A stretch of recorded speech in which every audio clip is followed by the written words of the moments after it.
मुझे अपने सीएम साहब से यही रिक्वेस्ट है कि अपने सीएम केयर फंड से पर हाउस होल्डर को 10-10 लाख रुपया दिया जाए ताकि मेरी गरीब आवाम कहीं रहने के लायक बने।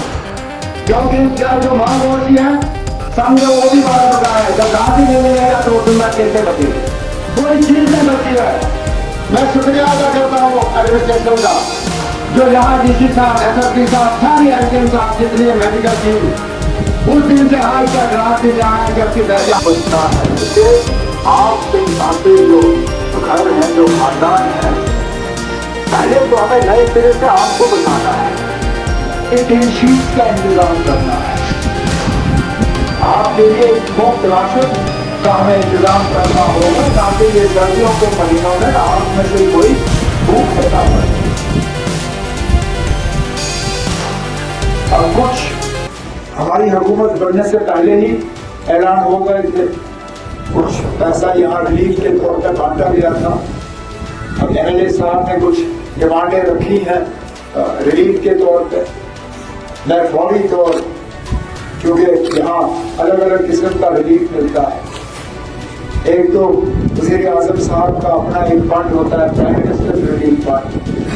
हमने आज ही प्रधानमंत्री वज़ीर आज़म साहब को एक चिट्ठी लिखी है कि आप लोग जो नुकसान हुआ है तो प्राइम मिनिस्टर रिलीफ फंड के तहत आपको वहाँ से कुछ मुआवजा मिलना चाहिए। उसका भी वहाँ से मुझे उम्मीद है कि ऐलान होगा। फौरी तौर चीफ मिनिस्टर जो मेरे पास जो रिलीफ फंड है उसमें से मैं 2 लाख रुपए का फौरी तौर ऐलान कर। डिप्टी चीफ मिनिस्टर जनाब सुरेंद्र चौधरी साहब, हमारे मुकामी एमएलए जो हाल ही में आपके वोटों के जरिए यहाँ से कामयाब होके आए हैं, जनाब प्यारेलाल शर्मा साहब, एडमिनिस्ट्रेशन के हमारे डीसी साहब, एसपी साहब, आज हमारे स्टेट सेक्रेटरी, हमारे स्कूल के प्रिंसिपल, यहाँ जमा हुए भाइयों, बुजुर्गों, नौजवान साथियों, आप सबको मेरे तरफ से अस्सलाम वालेकुम और आदाब। आज ना कोई सियासत करने का मौका है, ना कोई लंबी बात। इस इलाके में एक ऐसा हादसा हुआ जिससे कि कई सारे घर जो हैं वो तबाह और बर्बाद हुए। अफसोस की बात यह है कि ये पहली मर्तबा नहीं है, ये होता रहता है। हम नए सिरे से बसाते हैं, कुछ साल निकल जाते हैं और फिर हो जाता है। अफसोस की बात यह भी है कि बाकी जगहों में हम 21वीं सदी की बात करते हैं, यहां पे तो कभी कभी लगता है कि हम 20वीं सदी तक भी नहीं पहुंचे। यहां मोबाइल सिर्फ कैमरा के लिए है, क्योंकि इस मोबाइल के जरिए बात नहीं होती।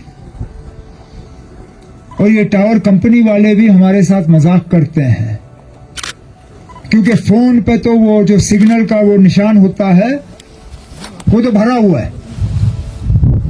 1 लाइन नहीं, 2 लाइन नहीं, 5 के 5 लाइन फोन पे मुझे दिखे, लेकिन जब मैंने फोन इस्तेमाल करने की कोशिश की तो पीछे से मुझे कहा ना ये तो सिर्फ दिखावा है, इसमें करंट नहीं है। यहां आग लगी, अनंतनाग से हमें फायर सर्विसेज की गाड़ी मंगवानी पड़ी। 6.5 घंटे लगे उस गाड़ी को यहां पहुंचते हुए। और जैसे मैंने वहां कहा, आग रुकती नहीं है ना। आग ने ये नहीं कहा कि मैं इस घर में फिलहाल रुकूंगा जब तक आप वहां से फायर सर्विसेज की गाड़ी नहीं लाते हो। आग ने अपना काम कर लिया, हम अपना काम नहीं कर पाए। आग फायर सर्विसेज की गाड़ी ने नहीं रोका, लोगों ने मकान तोड़े। अगर वो मकान नहीं तोड़े होते कुछ नहीं बचता।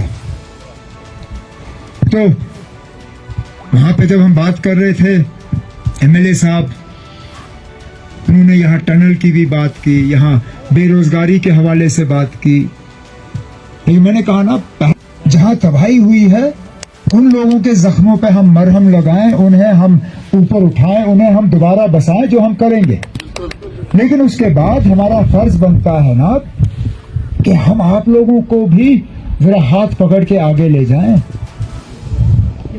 मुझे तो कभी कभी ऐसा लगता है कि इन इलाकों में आप लोग सिर्फ हमें साल में, मतलब 5 साल में एक बार देखते हो। हम आते हैं, वोट लेते हैं, फिर गायब हो जाते हैं और फिर अगले इलेक्शन तक। इसलिए मैंने आज प्यारेलाल जी को कहा श्रीनगर से, मैंने कहा मेरा पहला दौरा यहाँ पे होगा, आप मेहरबानी करके पहुंचे, क्योंकि मैं लोगों को ये एहसास देना चाहता हूं कि मुश्किल दौर में आप अपने आप को अकेले नहीं पाओगे। ये आपकी हुकूमत है, किसी और की नहीं। और इस हुकूमत की जिम्मेदारी है कि वो आपके मुतालबे और मुश्किलात हल करें। ये वहां पे मैंने मौके पे ऐलान किया है कि यहाँ पे मड़वा वार्ड 1 में 2 फायर सर्विसेज के जो हैं स्टेशनों का हम इंतजाम करेंगे, ताकि खुदा ना खास्ता अगर दोबारा कहीं पे आग लगे तो हमें 6 घंटे 7 घंटे जो है फायर सर्विसेज की गाड़ी के लिए इंतजार ना करना पड़े। का जो मसला है, एमएलए साहब ने गुजारिश की कि यहाँ स्पेशल भर्ती का जो सिलसिला होता था, यहाँ पे हम मौके पे भर्ती कराते थे। इंशाल्लाह मैं आपको यकीन दिलाता हूँ, क्योंकि इलेक्शन के दौरान मैं यहाँ तकरीर कर नहीं सका, मैं आया नहीं, लेकिन आपको यकीन दिलाता हूँ कि एमएलए साहब ने जो स्पेशल भर्ती और यहाँ बेरोजगारी को कम करने के लिए जो डिमांड रखे हैं, इंशाल्लाह इनकी बातों पे अमल किया जाएगा। और यहाँ पे स्पेशल भर्ती का सिलसिला जो है हम लगा के रखेंगे, ताकि नौजवान जो है वो मुलाजमत और रोजगार हासिल कर सकें। बाकी जो टनल का काम है उसके लिए भी हम डीपीआर और प्रोजेक्ट तैयार करके मरकज से बात करेंगे, ताकि साल के 6 महीने आप लोग कट ना जाए। नहीं तो क्या फायदा ना। आप किश्तवाड़, मुझे प्रेस वाले ने पूछा, कहा ना है तो ये जिला किश्तवाड़ के साथ, लेकिन इनको ज्यादा आसान होगा अनंतनाग। मैंने कहा ना, दोनों एक तरह से मुश्किल है। अगर वो इलाका भी साल में 6 महीने कट जाता है तो ये इलाका भी साल में 6 महीने कट जाता है। ऐसा नहीं है कि आपको एक तरफ से ज्यादा आसान और दूसरी तरफ से थोड़ा मुश्किल। कर रहा हूँ, वज़ीर आज़म साहब का रिव्यू आ जाएगा, फिर जो रकम एमएलए साहब ने जहाँ दिया,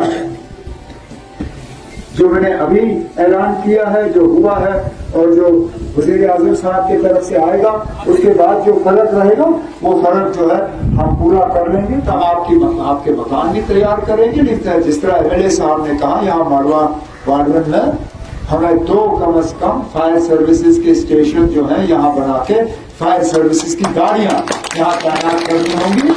हमें एम्बुलेंस का इंतजाम करना होगा, ताकि खुदा ना खास्ता अगर फिर जाके ये हुआ तो जो यहाँ पे आपके नुमाइंदे ने अपनी तकरीरों में बात की, कागज मैंने रखा हुआ है, मैं श्रीनगर वापस ले जाऊंगा और उस पर हम अमल करेंगे।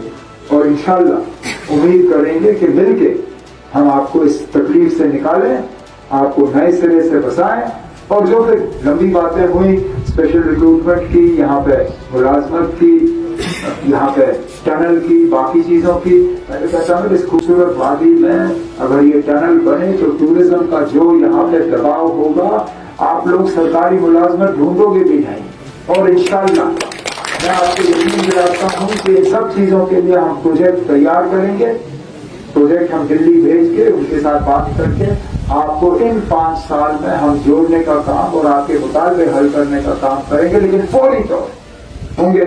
और जितना भी हम आपके लिए कर सकेंगे, मैं आपको ये यकीन दिलाता हूँ कि इस मुश्किल दौर में हम आपकी मदद करेंगे और आपको ये अकेलेपन का एहसास नहीं होने देंगे। यही कहने के लिए मैं आया हूँ। और अल्लाह ताला आपको अपनी हिफाजत में रखे और दोबारा इस तरह के हालात आपके साथ नहीं हो, यही हम अल्लाह ताला से दुआ करेंगे।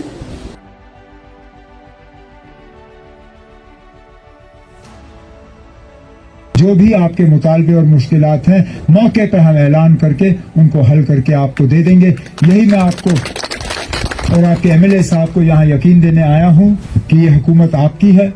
हम आपके उम्मीदों के बराबर जो है काम करेंगे और इंशाल्लाह मैं उम्मीद करता हूँ कि जल्दी मुझे दोबारा वापस आके इसी तरह आप सबों से मुलाकात का मौका हासिल होगा। शुक्रिया।